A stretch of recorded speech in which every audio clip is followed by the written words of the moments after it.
À nous qui voulons créer un monde meilleur. Acceptons donc que ceux avant nous ont fait de leur mieux, qu'encore aujourd'hui, même avec des bonnes intentions, il est trop facile de nuire. Apprendre sur le monde qui nous entoure et surtout sur notre monde intérieur est prioritaire si on veut espérer poser des actions justes. Être un aidant inspirant, c'est une direction qu'on vise ici, en partageant des connaissances et des humains qui nous inspirent. Et pourquoi pas commencer tout ça avec une grande inspiration.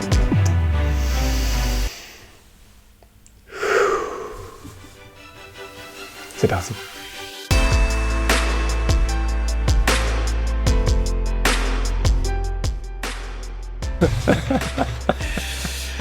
Salut les gars! Fait que aujourd'hui, moi, ce que j'avais envie de vous partager, j'en reviens sur un sujet que je vous avais déjà parlé, mais qui m'habite cette semaine. Parce que, c'est ça, j'ai des enjeux que je suis pas tout le temps fier de moi, dans le fond. J'aimerais ça faire plus.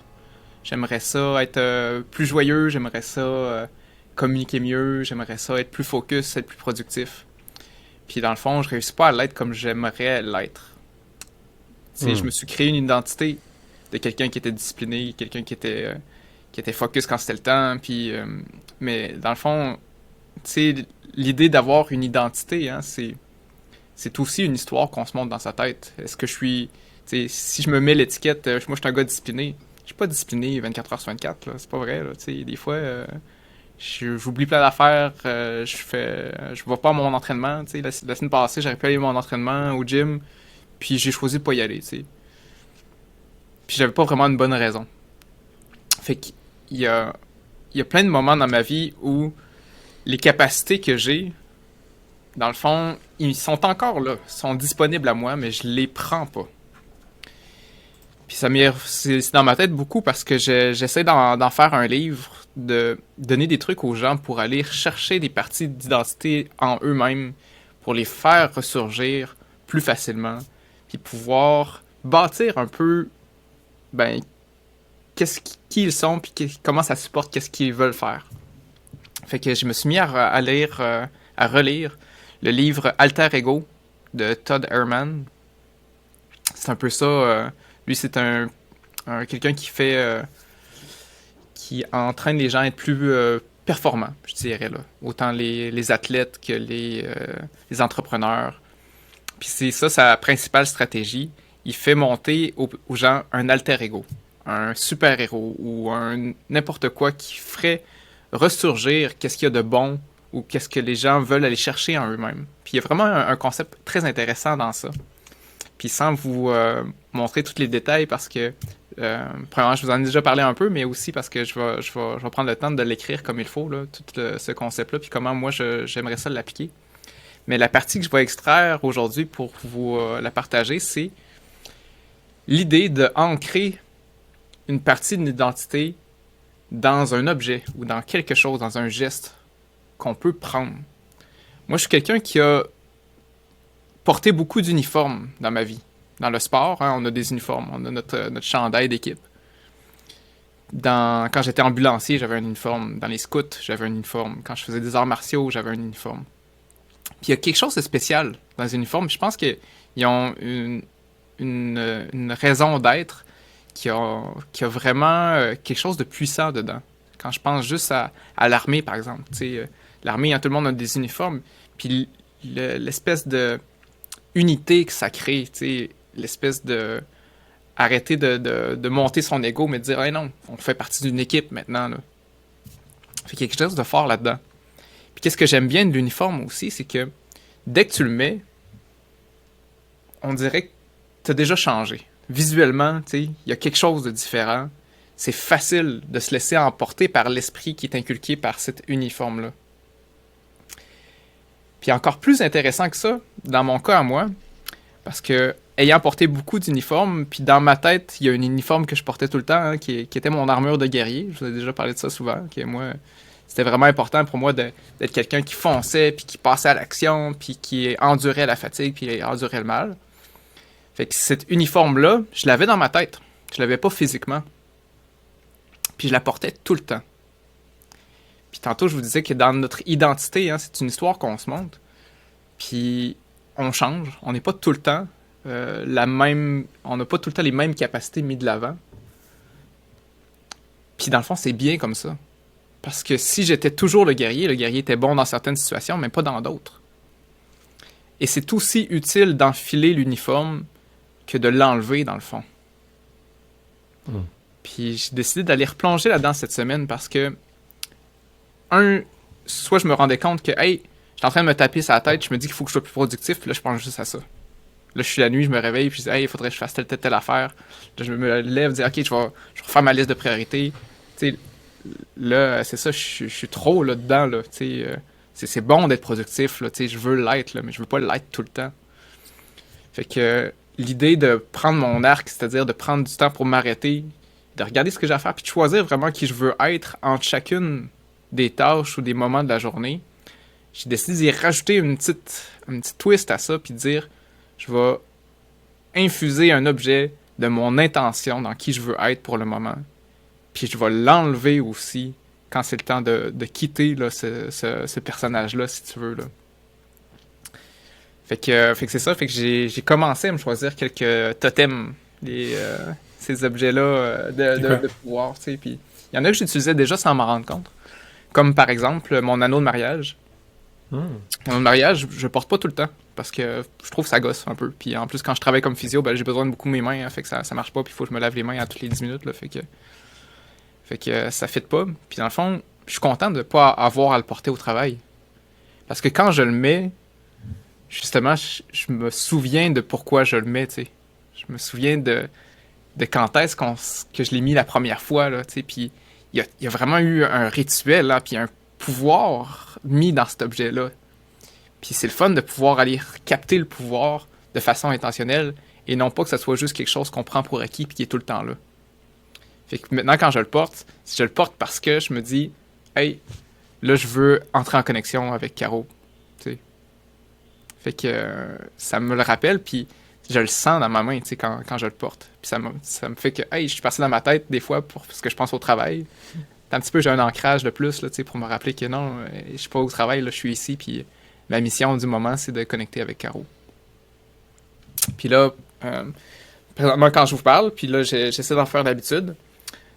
Au travail, dans les derniers mois, là, de temps en temps, je sentais le guerrier ressurgir à moi parce que je suis fatigué. Puis là, je me dis, hey, non, faut que je le fasse. Fait que là, ok, là, j'embarque, tu sais, puis je le fais. Mais le guerrier, là, il est super bon, ça fonctionne. Mais, tu sais, j'utilise un peu la rage du guerrier, hein, le berserk, là, quand je suis dans ce mode-là. C'est super efficace. Mais après, il y a un downside, là. Il y a l'épuisement qui vient avec, là. Fait que c'est pas bon tout le temps, là. C'est pas bon de faire ça tous les jours, là. Ou pas trop longtemps non plus, là, parce que ça mine mon énergie. Fait que là, je dis non, il faut pas que je travaille comme un guerrier. C'est pas la bonne stratégie tout le temps. Je me l'étais déjà dit, mais là, je le réancre dans un objet. Moi, je veux travailler comme un archer. Je veux être aussi efficace pour abattre mes cibles, mais je le fais avec un pas de recul. Je le fais avec une posture digne et non pas me péter la face dans le mur. Puis, je focus, je choisis, je tire. Parfait, c'est fait. J'en choisis un autre, au lieu d'être dans le combat et dans le feu de l'action. Fait que mon totem, ces temps-ci, je vais vous montrer.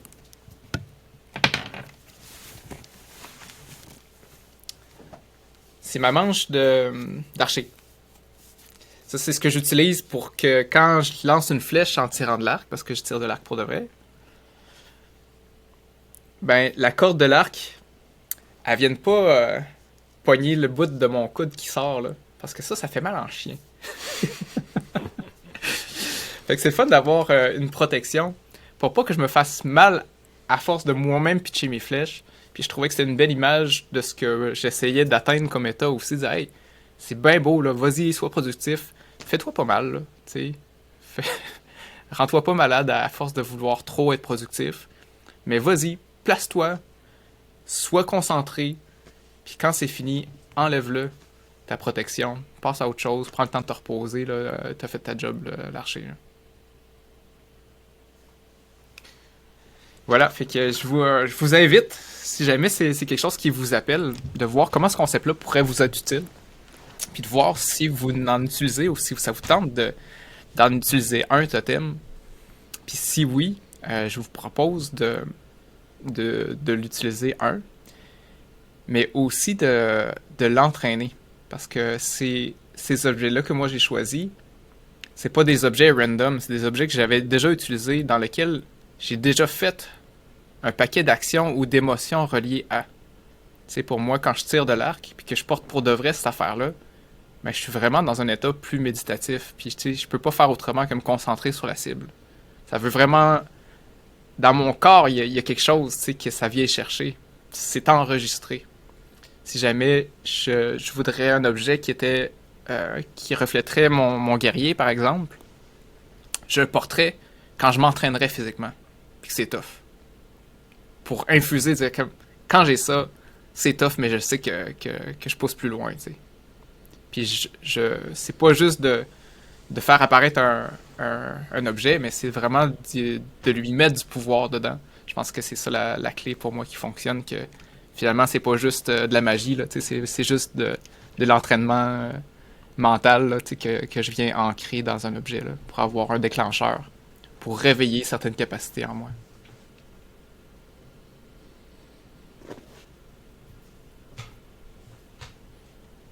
Cool. Vos réactions? C'est d'autres réagir. Ben oui, vas-y. Je trouve ça vraiment intéressant, Jean. On se connaît depuis un bout, hein. Puis le discours de l'identité, ça fait longtemps que tu le portes. Tu veux écrire un livre là-dessus, puis ça fait longtemps que t'en fais référence lorsqu'on discute. Puis je connais ton guerrier que t'invoques souvent.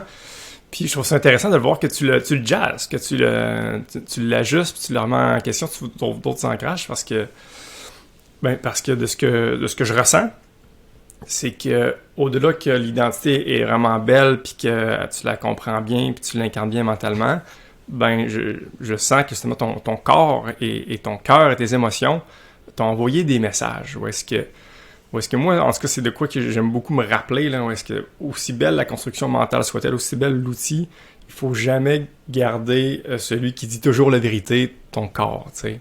Fait que, tu sais, si justement ta construction mentale, ton identité, a fait brûler ton corps, ben attends un peu, là. Ajuste des trucs, parce que ça c'est de la vérité. Tu sais, l'autre, c'est une création qui peut être à ton service, mais ça reste une création, il faut toujours garder là, comme baromètre, comme boussole, tes émotions, tes sensations physiques, ton niveau de fatigue, ton énergie limite, tout ça ici, là, ben c'est ça. Faut le garder en tête, puis d'ajuster là, nos identités par rapport à ça. Je trouve ça intéressant. Mm-hmm. Moi aussi, j'ai d'autres réactions. Sans en être un expert, j'en connais un peu sur la programmation neuro-linguistique, la PNL, puis les techniques d'impact. Puis, fait que je trouve que tu vas utiliser avec ça, tu utilises des techniques qui sont assez... qui sont gagnantes, là, dans le fond. Parce qu'on est des êtres de symboles, puis on est ancré dans notre corps, pas rien que dans notre tête, comme l'a si bien dit Michel. Puis c'est bon d'utiliser le matériel pour s'y rattacher, là, parce que si on dit « Ah ouais, je vais faire ça, je vais penser à ça », quel mauvais plan. Pour être plus en accord avec tout, là, c'est une bonne idée, là.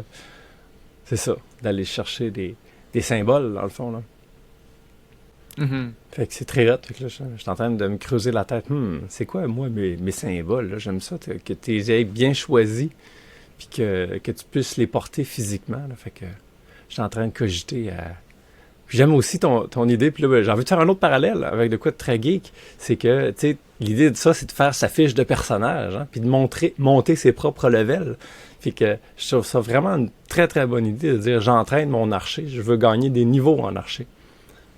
Ouais.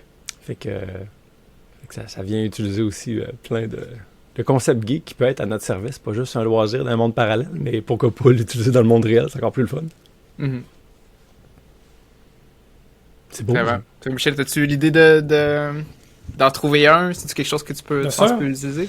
Je suis ouvert, puis j'aime spécialement l'idée de voir les symboles qui sont déjà en place, dans le fond. Parce qu'il y a tellement de choses qu'on prend pour acquis. Tu m'as spécialement touché avec ton exemple de l'alliance de mariage, où est-ce qu'on peut facilement voir, le voir, finalement. Fait que tu m'as pas réfléchir. J'avoue que spontanément, je sais pas, il y a rien qui monte tout de suite, mais en fait, c'est clair que je suis entouré de plein de symboles, d'objets qui sont représentatifs, puis de juste les revoir, puis de leur donner une signification, dans le fond. Je pense que c'est rajouter une autre dimension intéressante là, pour, je sais pas trop, te faire penser à de quoi qui sont importants pour toi, ça, des trucs que tu veux améliorer.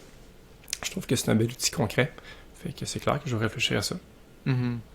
Puis, tu sais, juste pour vous donner d'autres idées, des fois, justement dans le livre que j'ai lu, l'utilisation des totems, c'est pas seulement des objets, hein, mais des fois, c'est juste un geste. Des fois, c'est juste un mot qui fait que, OK, quand je dis ça ou quand je fais tel geste, j'embarque dans tel mode, là, tu sais.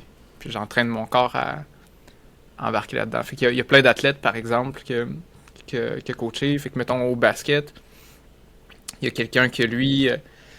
le geste qu'il faisait, c'est se mettre un masque, dans le fond, tu sais. Comme, je me souviens plus c'est quoi le personnage, l'alter ego qu'il avait créé. Mais pour mettre le masque, il mettait pas un masque pour de vrai. Tu sais, sa serviette qui était sur le banc là, des joueurs. Mais dans le fond, là, il faisait ça, là. Puis, après ça, il frottait sa face assez fort pour sentir. Puis là, il enfilait son masque. Puis dès que c'était fait, pouf, là, il partait, là, tu sais. Fait que là, il y avait quelque chose d'ancré dans son corps, tu sais. Puis c'était assez pour déclencher qu'est-ce qu'il avait programmé pendant ses entraînements. Ouais. Fait que c'est ça. Fait que des fois, là, on peut aller au-delà aussi là, de l'objet, là. C'est intéressant. Puis, je trouve que c'est vraiment stratégique d'utiliser ce qui est déjà là. Tu sais. Je répète à tous les jours, moi, que it's a pleasure and an honor to be your teacher, really.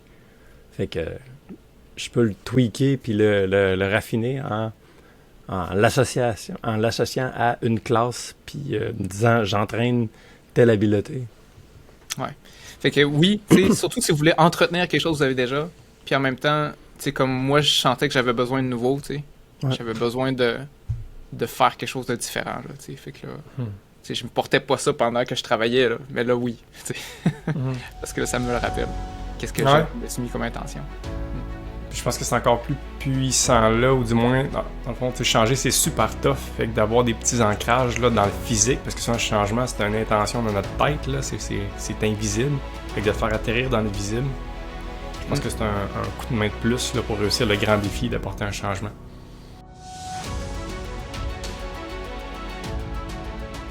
Merci de nous avoir écoutés. S'il te plaît, fais en sorte que les émotions que tu viens de vivre, les idées que tu as dans la tête, ils s'envolent pas en fumée. Fais-le atterrir dans la réalité avec des actions concrètes. Et pour ça, il n'y a rien de mieux que de se rassembler avec des gens crinqués qui sont dans l'action. On a créé le groupe Level Up. Va voir sur inspire-x.ca/levelup. On a super hâte de te rencontrer.